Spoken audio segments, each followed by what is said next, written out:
They stood in front of the cameras every week, playing soldiers the whole world fell in love with. Millions tuned in every Tuesday night, laughing and crying with them. But behind the scenes of one of television's most beloved shows, several stars were fighting battles nobody saw. Some walked away at the height of their fame. Some were pushed out by decisions they never agreed with. And one of them made a choice so shocking, it changed the show forever. This is a real story of why the cast of MASH kept disappearing. In 1972, a strange new show landed on American television. It was set in a war zone. It mixed comedy with heartbreak, and almost nobody expected it to last. MASH followed a group of doctors and nurses working in a field hospital during the Korean War. The show was based on a novel and a movie that came before it, but the television version would go on to outlive both. At the center of it all was an ensemble cast, a group of actors sharing the spotlight almost equally. Alan Alda played Hawkeye Pierce, the witty surgeon with a big heart. Wayne Rogers played Trapper John, his loyal best friend. McClean Stevenson played Colonel Henry Blake, the easygoing commanding officer. And Larry Linville played Frank Burns, the uptight rule follower everyone loved to hate. In the beginning, these actors were treated as equals. Nobody was the biggest star. Everybody shared the screen. It felt more like a family than a competition. But that balance would not last. As the show grew more popular, one actor started standing out more than the others. Alan Alda's Hawkeye became the emotional center of the story. Audiences connected with him in a way nobody had predicted. And slowly, without anyone officially saying it, the show began to feel less like an equal ensemble and more like Hawkeye's story, with everyone else playing a supporting role. For some actors, this shift didn't matter. For others, it planted a seed of frustration that would only grow. But what would you have done if you were in their position? Would you have stayed quiet and accepted a smaller role, or walked away to protect your own career?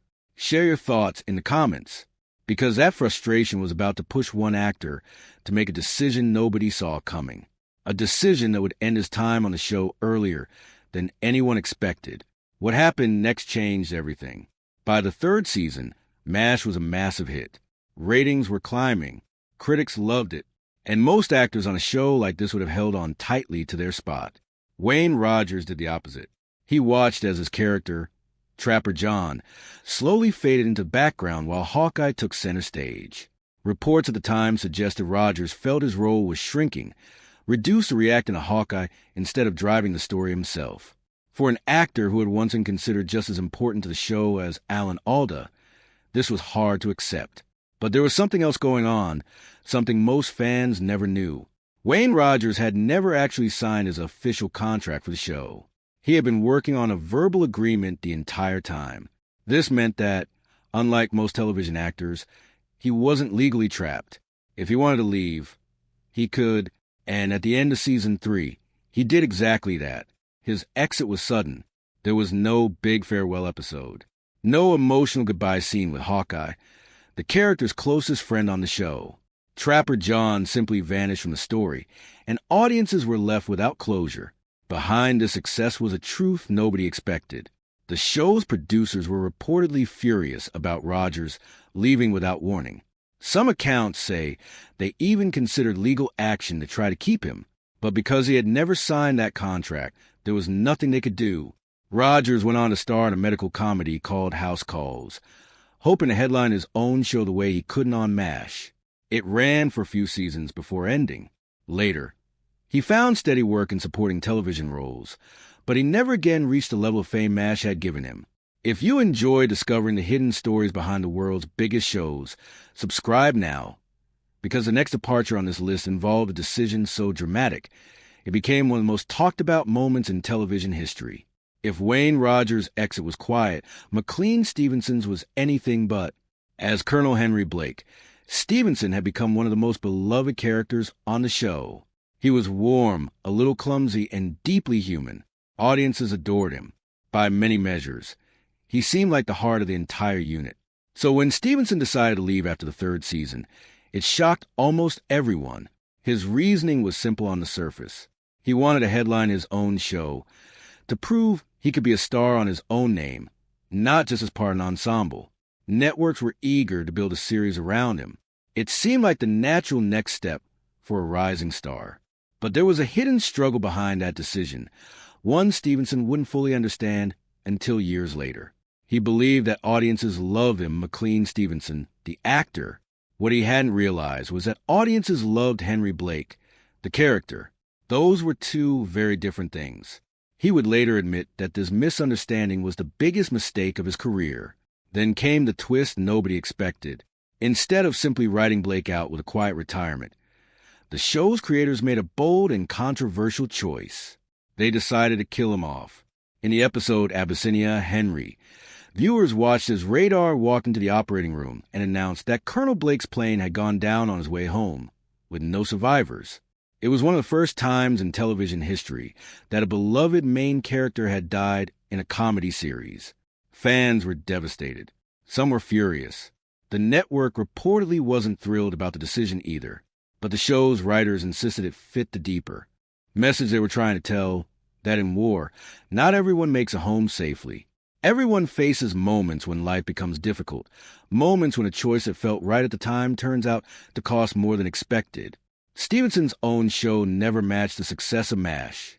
He spent years afterward trying to recapture the magic he once had, and later admitted he regretted leaving too soon. But this was only the beginning of a pattern. More actors were about to follow him out the door, each for their own very different reasons. Not every actor left MASH chasing stardom. Some left trying to escape it. Larry Linville played Major Frank Burns, a character built to be disliked. Burns was rigid, self-righteous, and constantly outsmarted by Hawkeye and Trapper. He clung to rules while secretly breaking the biggest one of all, carrying on a hidden relationship with fellow Officer Margaret Houlihan, played by Loretta Swit. Audiences loved hating him. Linville played the role so well that Frank Burns became one of the most memorable antagonists on television. But that success came with a hidden cost. After 5 seasons, Linville felt he had done everything possible with the character. Frank Burns had no more room to grow. He was written to stay exactly the same, stubborn and small, while the world around him kept changing. For an actor, playing a character frozen in place year after year can feel less like a role and more like a trap. There was also a quieter fear driving his decision. Linville worried about being typecast, permanently linked in the public's mind to one narrow, unlikable character. He wanted a chance to play something different before it became too late. So he left. The world saw one side of the story, the confident actor walking away from a hit show. But the reality afterward was harder than expected. Just as he feared, most of the roles offered to him afterward echoed Frank Burns, the same kind of small-minded, rule-obsessed character. Breaking free from that image proved far more difficult than breaking free from the show itself. His departure also marked a turning point for MASH. The show brought in Colonel Sherman Potter, played by Harry Morgan, to replace Blake, and Major Charles Winchester, played by David Ogden Stiers, to replace Burns. These new characters would help carry the show through its later, more dramatic years. But one more actor was still holding on, quietly growing more exhausted with each passing season. And when he finally decided to leave, his reasons would be the most personal of all. Gary Burghoff had a connection to MASH that no other actor shared. He was the only cast member to appear in both the original 1970 movie and the television series that followed. As Corporal Radar O'Reilly, the innocent animal-loving company clerk with an almost psychic ability to predict incoming helicopters, he became one of the most beloved characters on the show. For 8 seasons, Radar was a constant. While other actors came and went, Burghoff stayed, watching colleagues leave one by one and new faces take their place. But staying that long came at a price. By the later seasons, Burghoff had grown physically and emotionally worn down by the demands of production schedule. Television filming in that era was relentless, long hours, tight deadlines, and little time to rest. He had also been dealing with personal difficulties away from the set that made the grueling pace even harder to sustain. The world saw a cheerful young soldier hugging a teddy bear on screen. Behind the scenes, the reality was very different. Unlike Rogers, Stevenson, and Linville before him, Burghoff had watched what happened to actors who left MASH too soon. None of them had found the same level of success again. He knew leaving carried real risk. But by season 8, the exhaustion had become too much to ignore.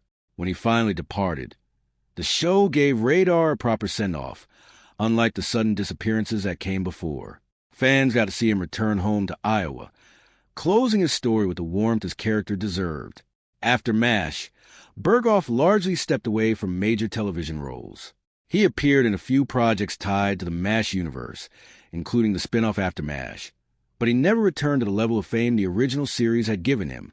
But this pattern, actors leaving at their peak only to struggle afterward, wasn't unique to just one of them. It happened again and again. And that raises a bigger question about what fame on a hit show really cost the people living inside it.